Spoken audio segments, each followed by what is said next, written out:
Elon Musk एक dangerous game खेल रहे हैं। वो अपने प्लेटफॉर्म एक्स पर ब्रिटिश गवर्नमेंट और ब्रिटिश पाकिस्तानियों को लताड़ रहे हैं। इसकी क्या वजह है? वो आखिर क्यों पाकिस्तानियों के पीछे पड़ गए हैं? इसके पीछे उनका क्या एजेंडा है? क्या वो यूके में रिजीम चेंज ऑपरेशन करने की कोशिश कर रहे हैं? वो क्यों केयर स्टारमर के पीछे पड़ चुके हैं? आज की इस वीडियो में हम जानने की कोशिश करेंगे कि इलॉन मस्क किस लेवल की पॉलिटिक्स कर रहे हैं और वो कितनी डेंजरस साबित हो सकती है, और इनकी ये dangerous politics clash of civilization को इंटेंसिफाई कर सकती है। इस सेंसिटिव और कॉम्प्लिकेटेड टॉपिक पर मैंने काफ़ी ज़्यादा रिसर्च की है, तो आइए जानते हैं कि इलॉन मस्क का क्या एजेंडा है।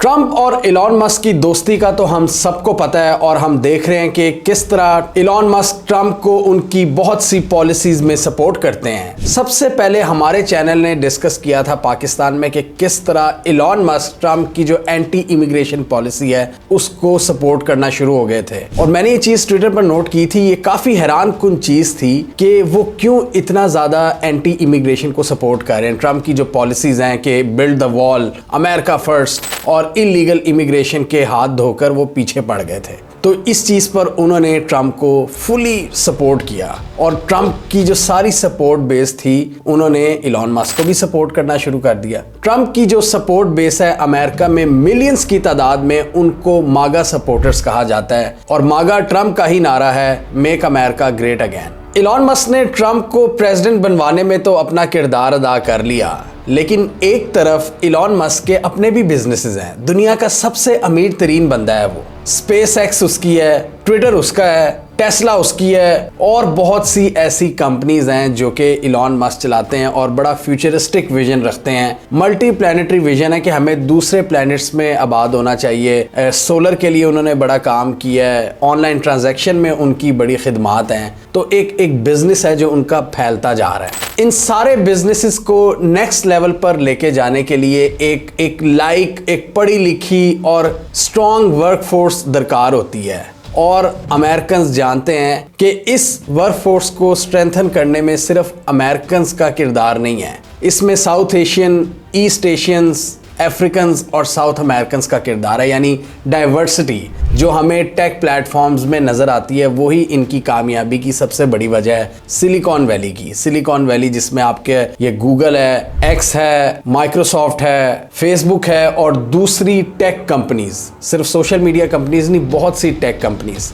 इनकी कामयाबी का सबसे बड़ा राज ही डाइवर्सिटी है कि हर तरह का बंदा आता है, अपनी सोच, अपनी थिंकिंग, अपना टैलेंट वहां पर डालता है, और एक मैसिव प्रोडक्ट तैयार होती है। यह है अमेरिका की सबसे बड़ी पावर, और इस सिलसिले में H1B वीज़ा एक अहम किरदार अदा करता है। H1B वीज़ा इन्हीं लोगों को इनेबल करता है कि वो अमेरिका में आएँ और ज़्यादा अरसे तक क़याम कर सकें। और इलॉन मस्क ने खुद भी बड़ी दफ़ा कहा है कि मैं खुद H1B वीज़ा का सबसे बड़ा बेनिफिशरी हूँ। मेरी एग्जाम्पल देखो, क्योंकि वो पीछे से साउथ अफ्रीका के हैं। अब ट्रंप को जो इतनी बड़ी मदद मिली थी इलेक्शंस जीतने में इलॉन मस्क की जानिब से, ट्रंप ने थोड़ा बहुत तो वापस करना था ना कुछ। ट्रंप ने क्या कह दिया? ट्रंप ने कह दिया कि मैं H1B वीज़ा के जो बेनिफिशरीज हैं उनको सपोर्ट करता हूँ। यानी कि यूएस में जो टैलेंटेड वर्क फोर्स है उसको यूएस में स्टे करना चाहिए, उनको जॉब्स मिलनी चाहिए। जो हमारी यूनिवर्सिटीज़ में अच्छी अच्छी डिग्रीज हासिल कर लेते हैं, उन स्टूडेंट्स को काम मिलना चाहिए यूएस के अंदर। What I want to do and what I will do is you graduate from a college,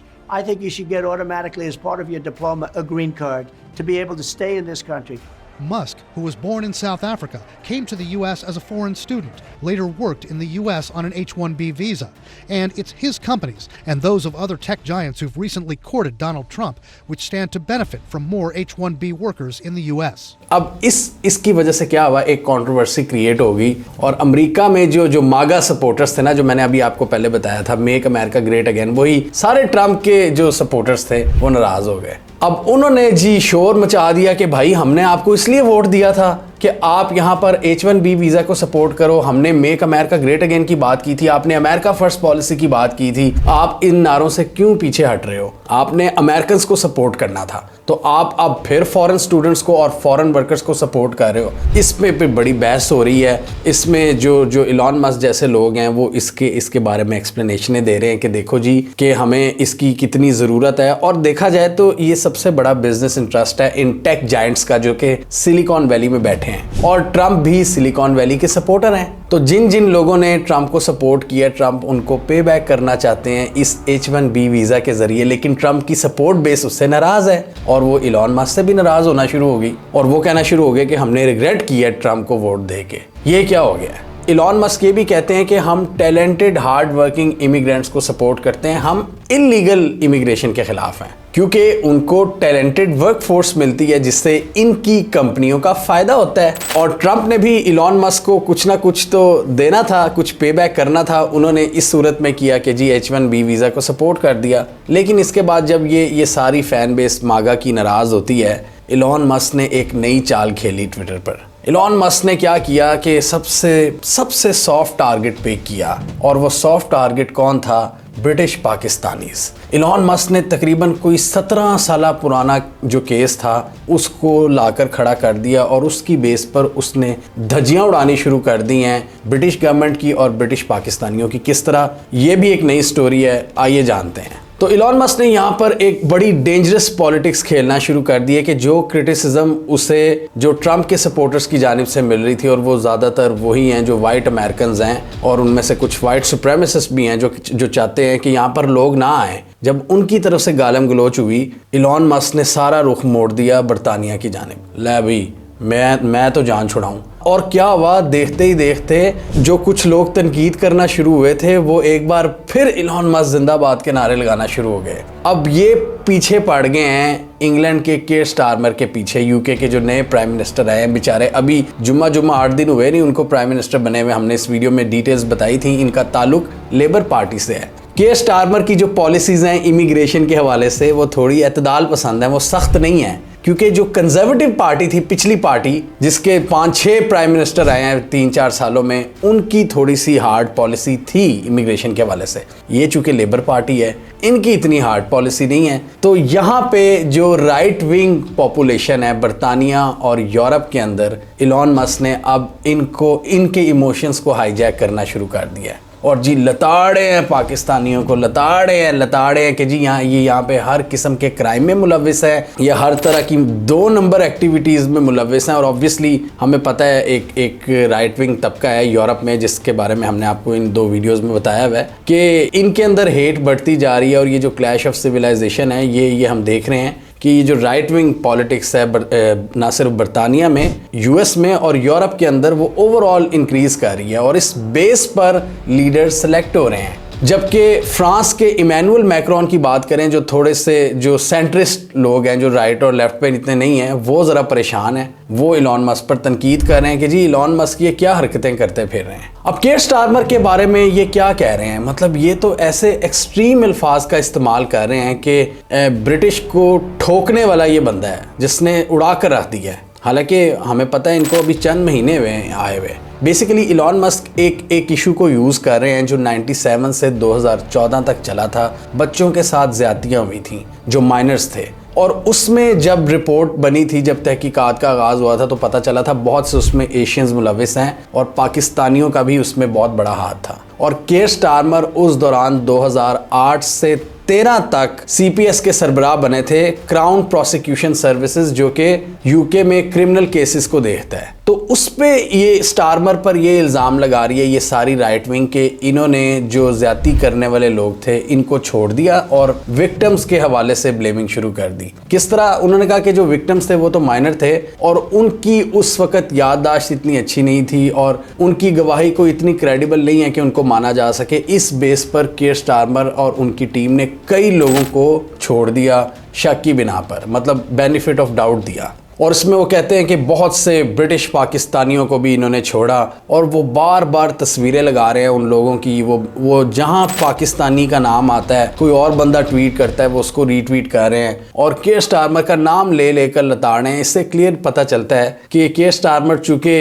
इतनी हार्श पॉलिसीज नहीं है उनकी इमिग्रेशन के हवाले से, तो इसलिए उनको लताड़ा जा रहा है। और राइट विंग जो इमोशन है ना यूके में और यूरोप में, उसको वो ग्रैब कर रहे हैं। और अभी मैं बताता हूँ वो किन किन लोगों को सपोर्ट करने के लिए तैयार है वहाँ पे। मस्क के इल्ज़ामात में भी बड़ी प्रॉब्लम्स हैं, ये कोई पूरी तरह से सच्चाई पर मबनी नहीं है। इस वक्त यूके में भी चीखें निकल गई हैं लेबर पार्टी के लोगों की कि यार इसको हम किस तरह हैंडल करें। केयर स्टारमर बड़े बड़े बैकफुट पे नज़र आ रहे हैं, उनसे सवालात हो रहे हैं कि जब आप 2008 से 13 तक इस प्रोसिक्यूशन सर्विस के हेड थे तो आपने क्यों लोगों को छोड़ा।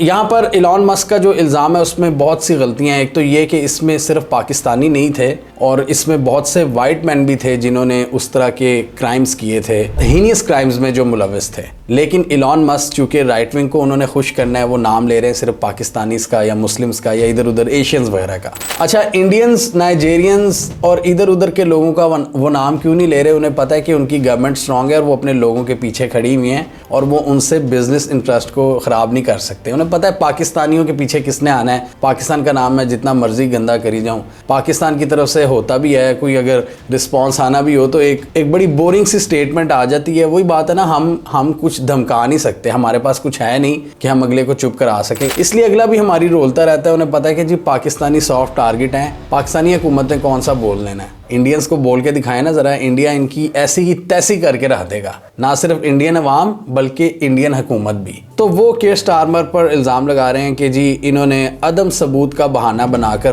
बहुत से ऑफेंडर्स को सज़ा नहीं दी, छोड़ दिया उन्हें। By the way, latest numbers की बात करें 2023 में ब्रिटिश गवर्नमेंट ने कुछ इस तरह के स्टैट्स जारी किए हैं, तो ये जो ज़्यादती के केसेस होते हैं इसमें 83% से ज़ायद वाइट ब्रिटिश मैन हैं। और अभी हमने थोड़े दिन पहले देखा था कि किस तरह एक फेक न्यूज़ की बुनियाद पर मुसलमानों के और दूसरे इमिग्रेंट्स के घर और होटल्स जलाए गए यूके की राइट विंग की जानिब से। अब यूके की जो एक्सट्रीम राइट विंग है ना, जिसमें कुछ लोग उनको दहशतगर्द भी समझते हैं, वो है टॉमी रॉबिन्सन। इनकी एक पार्टी थी और वो बाद में बिल ख़त्म हो गई थी, इनकी हरकतें ही ऐसी थीं। उनके लोगों ने ये सारे घर वगैरह जलाए थे और एक फेक न्यूज़ की बुनियाद पर प्योर मुस्लिम हेट की बेस पर इन इमिग्रेंट्स और मुसलमानों पर चढ़ाई की थी। टॉमी रॉबिन्सन जो इस हेट का रूहे रवां है यूके में, ये एक पक्का मुस्लिम हेटर बंदा है और वो ये कहता है कि हमने बरतानिया को इन लोगों से बचाना है, इन एलियन से बचाना है, और इसको यूके कोर्ट्स की जानिब से सज़ा भी हो चुकी हुई है। एक एक्सट्रीम राइट विंग का बंदा आप समझ लें। तो आप अंदाज़ा लगाएं कि इलॉन मस्क इस तरह के बंदे को सपोर्ट कर रहे हैं और मस्क के फादर ने एक इंटरव्यू में कहा कि ये बंदा यूके का प्राइम मिनिस्टर बन सकता है। तो आप अंदाज़ा लगाएं कि एक फेक न्यूज़ की बेस पर इन्होंने कैसी तबाही फैलाई थी यूके के अंदर, और यूके की पुलिस ने बड़ा कंट्रोल किया था इसको। इनको एक इस चीज़ का भी गुस्सा है कि केयर स्टारमर ने क्यों इन प्रोटेस्टर्स के खिलाफ हार्ड एक्शन लिया था, और जिन जिन लोगों ने सोशल मीडिया पर फेक पोस्ट लगाई थी उनको भी पकड़ा गया था। एक ये भी इनको गुस्सा है कि जी सोशल मीडिया पर पोस्ट करने पर हमें उठाया जा रहा है, हालांकि वो ये नहीं देख रहे कि उसका इम्पैक्ट क्या था।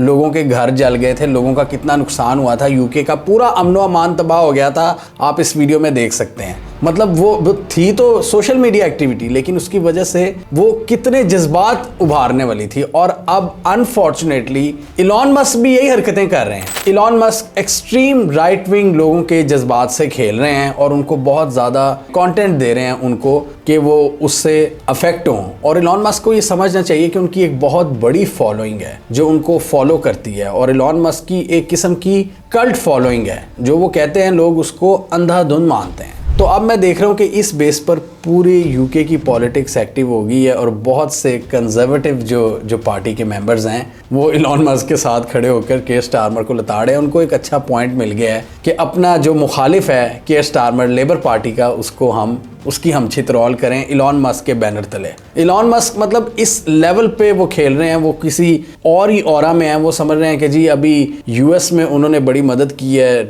ट्रंप को सदर बनवाने में, तो अब मैं कहीं भी इस तरह की एक्टिविटीज़ कर सकता हूँ, मैं कहीं भी रिजीम चेंज ऑपरेशन करा सकता हूँ। और वो उनको इतना कॉन्फिडेंस है कि वो अब यूके की पॉलिटिक्स में इंटरफेयर कर रहे हैं, लेकिन एक डेंजरस तरीके से जिससे लोगों की जानों को खतरा है। लेकिन इलॉन मस्क को इससे क्या, उनके तो अपने बिजनेस इंटरेस्ट हैं, उन्होंने अपने बिजनेस इंटरेस्ट को देखना है। अभी पिछले साल हमने देखा था जब गजा में स्टारलिंक की बात की उन्होंने, तो किस तरह पूरी इजराइल की जो इस्टेब्लिशमेंट है वो उनके पीछे पड़ गई और इनको उनके दर पर हाजिरी देनी पड़ी, नेतन्याहू से अच्छी खासी डांट उनको खानी पड़ी। बहुत सी कंपनीज ने इजराइल की सपोर्ट में ये कह दिया कि हम एक्स पर एडवर्टाइजमेंट नहीं देंगे। वहां पर इलॉन मस्क घुटनों के बल आगे थे, किस तरह इजराइल में गए थे और वहां पर किस तरह इनको विजिट करवाया गया था, इनका पूरा दिमाग सही किया गया था। तो यहां से पता चलता है पावरफुल लॉबीज, इजरायलीज की पावरफुल लॉबी है, इंडियंस की पावरफुल लॉबी है, अरब्स की पावरफुल लॉबी है, चाइनीज की पावरफुल लॉबी है, ईस्ट एशियन की पावरफुल लॉबी है। नहीं है तो कुछ अफ्रीकन कंट्रीज हैं जिनको लताड़ते रहती है ये सारी दुनिया,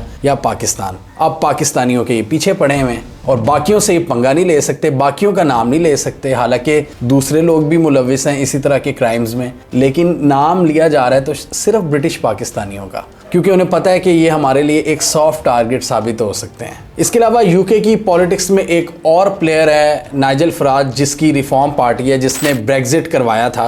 वो और इलॉन मस्क वो दोनों भी एक दूसरे को सपोर्ट कर रहे हैं, लेकिन इलॉन मस्क ने एक ट्वीट में ये भी कहा है कि रिफॉर्म पार्टी की लीडरशिप को चेंज होना चाहिए, नाइजल फराज को इस्तीफा दे देना चाहिए। वो चाहते हैं कि इस पार्टी में मजीद एक्सट्रीम राइट विंग लोग आएँ, यानी आप समझ लें कि जो ऑलरेडी एक्सट्रीम राइट विंग लोग हैं उनको भी इलॉन मस्क साइड पे करना चाहते हैं कि मतलब एक्सट्रीम ही कहीं राइट पे चले जाएं, यानी दहशत गर्दाना सोच के लोग वो इस पार्टी को चलाएं और वो यूके का विजन आके लेकर चलें। बेसिकली इससे मुझे समझ के आ रहा है कि इलॉन मस्क का एक ग्लोबल एजेंडा है और उनके सिर्फ अपने बिजनेस इंटरेस्ट हैं। वो ये चाहते हैं कि जिस तरह अमेरिका में उन्होंने एक कंजर्वेटिव पार्टी को जितवाने में मदद की है, यही हरकत वो यूके में करें, और यूके में जब कल को फार राइट गवर्नमेंट आएगी तो वो बदले में इनको कुछ कॉन्ट्रैक्ट्स देगी, इनके बिजनेस एम्पायर को फैलाने में मदद करेगी। तो एक तरफ आप देखें पॉलिटिकल इंटरेस्ट हैं और दूसरी तरफ बिजनेस इंटरेस्ट है। ट्रंप और इलॉन मस्क ने बड़ा स्मार्टली एक दूसरे को सपोर्ट किया, एक ने पॉलिटिकल फायदा उठाया है और दूसरी तरफ इलॉन मस्क अब देख रहा है कि बड़े बड़े ठेके मिलेंगे,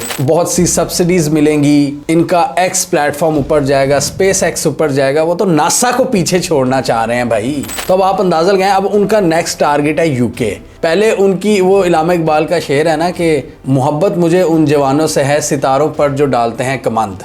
पहले उन्होंने मार्स पर कमांड डाली हुई थी, वो कहते हैं कि जी हमें मार्स पे शिफ्ट होना चाहिए। अब वो यूके को देख रहे हैं, वो कह रहे हैं कि अब मैंने यूके की पॉलिटिक्स पर मैंने कब्जा जमाना है, ताकि यूके में जो भी हुकूमत आएगी, अगर कल को कोई फार राइट हुकूमत आती है तो वो मेरी सपोर्टिव हो, वो ऐसी पॉलिसीज़ अपनाए जिससे उनको डायरेक्टली फ़ायदा हो। बेसिकली ये सारी जो मुझे समझ आ रही है बिजनेस की गेम है। और दूसरी तरफ थोड़ी सी इन्होंने तवज्जो भी हटाई है, जो गालियां इनको मागा सपोर्टर्स से मिल रही थी इन्होंने उसको डाइवर्ट किया है और नए सिरे से ब्रिटिश पाकिस्तानियों के क्राइम्स जो कि 15 साल पहले हुए थे, जो नो डाउट इंसानियत से गिरे हुए क्राइम्स थे, उनको टारगेट करना शुरू कर दिया। और उस बेस पर कीयर स्टारमर को भी, क्योंकि वो बेचारा एक एतदाल पसंद प्राइम मिनिस्टर है, उसकी पॉलिसीज एक्सट्रीम नहीं है।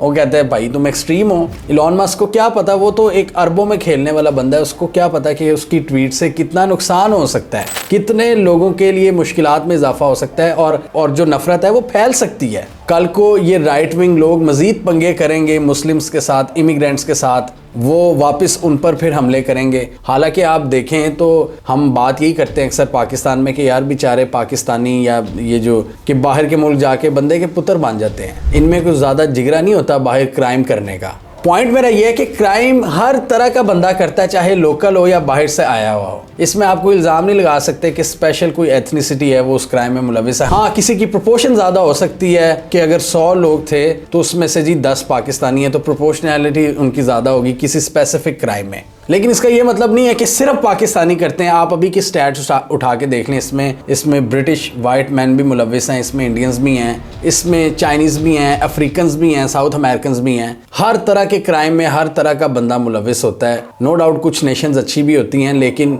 एक को टारगेट करना ये एक डेंजरस गेम है जो इलॉन मस्क इस वक्त खेल रहे हैं। तो इलॉन मस्क जैसे लोग होते तो बड़े स्मार्ट हैं। एक तरफ आप देखें कि वो किस तरह राइट विंग सेंटिमेंट को उभार रहे हैं, उनकी सपोर्ट वसूल कर रहे हैं और अपने मुल्क के अंदर वो H1B वीज़ा देने की बातें कर रहे हैं, यानी इमिग्रेंट्स को नौकरियां देने की बात कर रहे हैं, क्योंकि उससे उनकी कंपनी को फ़ायदा होगा। लेकिन फ्यूचर के लिए अपना ग्राउंड सेट कर रहे हैं यूके के अंदर, उनके ग्लोबल एम्बिशंस हैं। लेकिन इस चक्कर में वो एक डेंजरस गेम खेल रहे हैं और नफ़रत को हवा भी दे रहे हैं। इससे यूरोप में मज़ीद डिवाइड पैदा होगी, इस्लामोफोबिया में मज़ीद इजाफा होगा और इनको इस बात का भी गुस्सा है कि यूके का प्राइम मिनिस्टर इस्लामोफोबिया का वर्ड क्यों यूज़ करता है, जबकि इटली की जो राइट विंग हुकूमत है उससे उनकी दोस्ती है। वो उसी साउथ अफ्रीका से आए हैं जो एक अपार्टाइड स्टेट थी, जिसने ब्लैक अफ्रीकन्स के साथ क्या सलूक किया था और जिसकी वजह से साउथ अफ्रीका पर पाबंदियां भी लगी थी। तो उनका माइंडसेट हमें समझ आ जाता है जब हम देखते हैं कि वो किस साउथ अफ्रीका से आए हुए हैं,